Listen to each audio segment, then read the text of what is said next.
Magandang araw. Pag-uusapan namin ngayon ay ang kakulangan sa mental health awareness.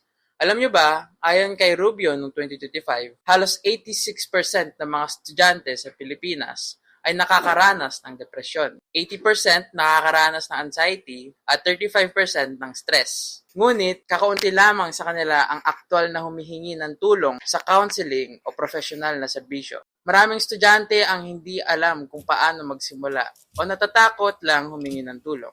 Dito natin nakikita ang epekto ng kakulangan sa mental health awareness. Kapag hindi ito nabibigyang pansin, nagiging dahilan ito ng pagkawalang tiwala sa komunidad na makakaapekto sa posibilidad na magkagulo. Ang pagsusuporta sa mental health ay nakakagawa ng mas ligtas, mas mapayapa, at mas malakas na komunidad. Ito ang koneksyon natin sa SDG 16, Peace, Justice, and Strong Institutions. Bago tayo tumungo sa usaping epekto ng limitadong mental health awareness para sa komunidad, ano nga ba ang mga rason kung bakit tumungo sa puntong iyon? Sa Pilipinas, kapag yung isang individual ay nakakaranas ng mental illness, sinasabi na ito raw ay resulta ng pagkakaroon ng mahinang kakayahan na malagpasan ng mga pagsubok na nararanasan sa pang-araw-araw.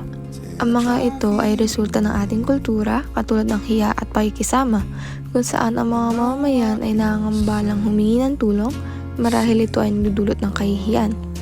May iila na itinataklil ang miyembro ng pamilya kapag ito ay mayroong mental illness, hindi sineseryoso ang sakit, at limitadong oportunidad upang makakuha ng maayos na serbisyo. Bilang estudyante, madalas natin naririnig ang mga salitang, "Pagod lang yan, pahinga mo lang yan." Normal lang mahirapan, estudyante ka eh. Ang arte mong magreklamo, buti nga nakakapag-aral ka pa. Okay lang yan, at kaya mo yan.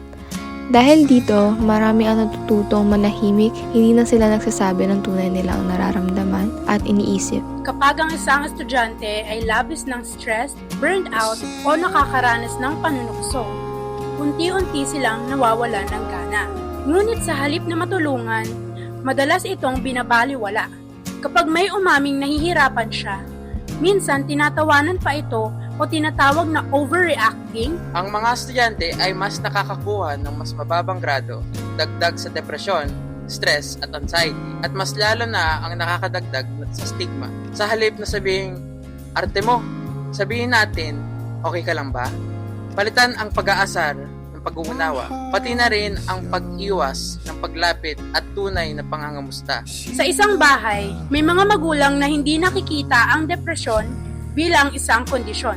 Madalas, sinasabi na lamang ng mga magulang na, "Pray ka na lang anak," imbis na humingi ng tulong sa mga profesional upang matulungan sila. Dahil sa karanasan nilang ito, nagiging malayo ang loob ng mga bata sa kanilang magulang, hindi nabibigyan pansin o professional treatment ang mga bata, o naiiwan na nararamdamang pagkakasala, kahihiyan o kawalan ng pag-asa ang bata. Bukod sa paaralan at bahay, social media at toxic productivity culture ay nakakadagdag sa stress at anxiety.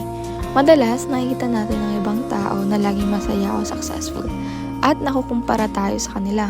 Dahil dito, maaari itong magdulot ng una, mababang pagpapahalaga sa sarili at pagkabalisa. Pangalawa, talamak na stress at burnout. Isa pa rito, nababawasan ang kalidad ng buhay ng isang tao.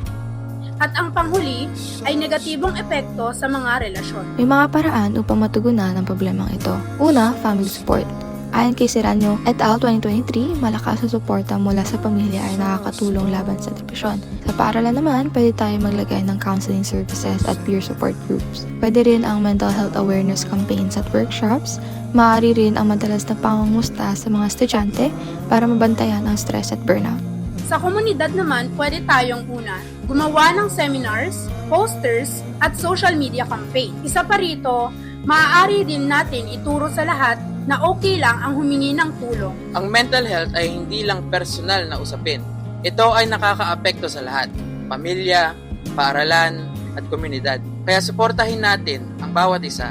Tanggalin na natin ang stigma, maging bukas sa pakikipag-usap, at unawain ang nararamdaman ng isa't isa. Dahil sa huli, ang kalusugang pangkaisipan ang pundasyon ng mapayapa at malakas na komunidad. Yun lamang po, salamat.